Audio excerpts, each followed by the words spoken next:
Hey guys, it's Holly. I'm here to talk to you about doing your child find query / welcome calls this week and your ILP1s. For our new folks, that is our individualized learning plans. Basically, they're another form of documentation that K-12 requires. So we know that our students with special needs primary document is an IEP, Individualized Education Plan, but K-12 has a requirement that we write a very simple ILP, Individualized Learning Plan. Don't get too stressed out about these. They happen 4 times a year and they're very simple. It does not take a lot of effort on our end. And you'll get a reminder and help guides from me each time we have to do one. All right, so here we go. We're going to log into Infinite Campus. We're going to look up a student. I'm going to just look up a student here. And you guys will obviously get to them through your caseload. I don't have a caseload the same way you do. So once you have your student chosen here, let me minimize so you can see, you're going to want to go into the PLP tab right here. And you're going to go into General. All right, so let me orient you with what you're seeing here on your PLP tab. If you are an elementary school teacher, you're going to be using the elementary school ILP. If you're middle school, you're going to be using the middle school one. And if you are high school, you're going to be using the high school one. Make sure that you are using the ones labeled 16, 17, and everybody's going to use the same child find query. So we're going to do the child find query one first, and I'm just going to show you how to get to it and then show you some PowerPoints. So as you can see here, the child find query is a bunch of checkboxes and some ones that you can pull from a drop-down menu and some that you can type information you get from the phone call.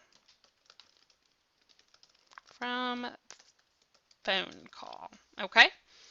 So let's talk about the child find query for just a minute. The child find query in general is intended to help us identify the student's living situation.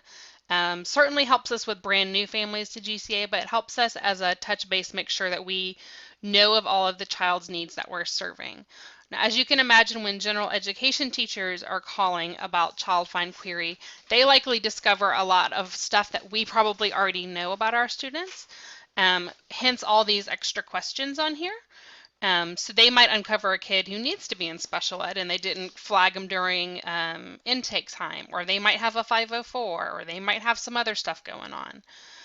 What I have done, again, this is the child find query for every grade, is I've highlighted the ones you need to be worried about. And I've also created you a handy dandy one-page question list. So you're going to go through, you're going to get on the phone with Mama Brown and say, "Hi, Mama Brown, my name is Holly Adams. I'm here. I'm your child's teacher this year. I'm really excited to welcome you to GCA, or excited to be your child's teacher this year at GCA. You're going to walk through these questions here, and you're going to answer them in these spots. If you prefer to take notes on a piece of paper when you're doing it and come back and fill out your ILP, you can. I personally think it's quicker just to fill it out as you go. So you're going to have approximately 10 to 12 questions. This page, and then it went on to a second page. But again, all of these are right here on this little handy dandy guide I made for you. So you're going to ask them their learning coach's name if it's the correct one, verify their phone number, address, are they at a temporary address, etc., etc., etc. You do want to find out if there's been any medical updates from them over the summer that we need to know about. And then most specifically, the language, if there are other languages in the home other than English, and what's spoken most often, etc. So that being said, you're going to complete your child find query. You're going to come to the bottom, you're going to put your name, the date that you called, and you're going to click Save. Now it's not going to let me save because I haven't filled out the red required questions, but you're going to click Save.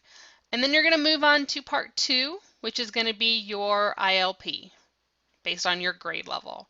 So let's say we have a high school student, leave this page. We are going to fill out several sections for the ILP.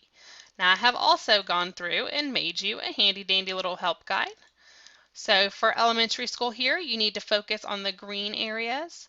I've put red X's on the academic goals, but please listen closely. They are not required, but it is a great way to engage in a conversation with a parent. What are their goals for their child this year?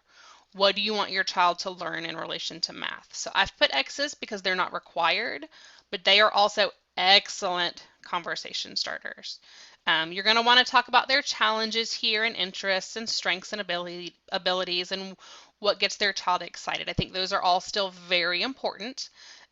Make sure you're using date of meeting one and purpose of meeting one. You'll come down here also and just put a summary of your child find query questions earlier. So again, I've done this for each grade band. I will send these out to you guys so you can see. There's one for each of you because they're all a little bit different.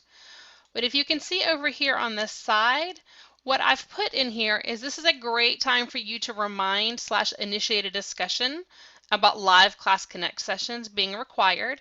Remember, we're not allowed to use the word mandatory, but we can say they are required, and that recorded sessions are really only intended for when a student is sick or has an infrequent conflict. And then, go off the cuff, remind them the benefit of the live class, how it's engaging, how it's a time to help you as the learning coach, how it's time to help the student. But this is a great time to remind them. One of the things I didn't put in here, but I should have, is just remember they have 1 week to make up that recorded session. You'll want to remember to share that with them as well. I'll update this little help guide here before I send it to you. So again, there's a help guide here for each grade band, well, elementary, middle, and high. And so you're going to complete that here. You're going to make sure you've answered all the required questions, like this.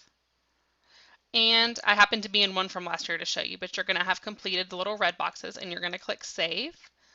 And you have now just completed your child find query and your first ILP process. So that's really all there is to it, but it's a great opportunity to get to know your families, start, welcoming them to GCA, welcoming them to this school year, etc. So we do need to go ahead and get on the ball about these. I'm sending it out today, Monday, August 1st.